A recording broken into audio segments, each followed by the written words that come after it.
हे आहे आपले नवीन पेन्सिल मार्वेल. इथे बघू शकता हे आपलं स्वीट नेपियरचा प्लॉट आहे आणि हा इकडं कोंबो नेपियर म्हणून व्हरायटी आहे. तर याची स्वीट नेपियरची कटिंग झाली आहे. तर फुटवा पण एकदम अतिशय सुंदर आहे. कोंबोची उंची पण 12-13 फुटापर्यंत आहे आणि हे जे पेन्सिल मार्वेल आहेत आपलं, तर त्याची उंची सरासरी 4 फुटापर्यंत आहे.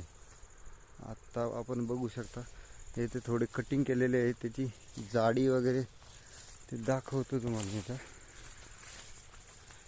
हे बघा, इथं आपण त्याची कटिंग केली होती सुरुवातीला. तर अशा पद्धतीत त्याला फुटवा आलेला आहे आणि ही थोडी आपली कटिंग आहे. तर येथे त्याची उंची पण तुम्ही बघू शकता, सरासरी 4 फुटापर्यंत त्याची उंची आहे. आणि त्याची कांडी जर बघितली आपण तर अशा पद्धतीमध्ये कांडी येते. त्याला नेपेर प्रमाणेच कांडी येते, पण कांडीची साईज एकदम जाड आहे त्याची.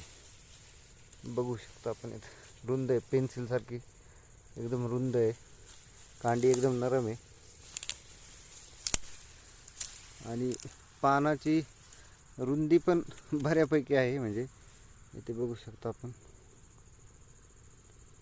नेपेर प्रमाणेच रुंदी आहे, पण नेपेरची जाड असते. आणि याची बाकीचे जे मार्वेल आहे त्याची कांडी आणि पानं एकदम बारीक असतात, पण याची कांडी किंवा पानं वगैरे एकदम मस्तपैकी आहेत. तर पानाची कांडीची लांबी पण येते बघू शकता तुम्ही, सरासरी आपले 5 बोटं बसतील एवढे त्याची 2 पेऱ्यामध्ये अंतर आहे. इथे बघू शकता 5 ते 6 बोटापर्यंत त्याची 2 पेऱ्यामध्ये अंतर आहे. या पद्धती एकदम नरम आहे.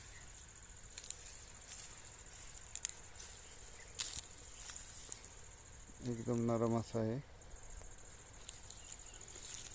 सरासरी त्याची उंची आता आपण येथे बघितली तर 4 फुटापर्यंत त्याची उंची आहे. डोक्या एवढी उंची जाते.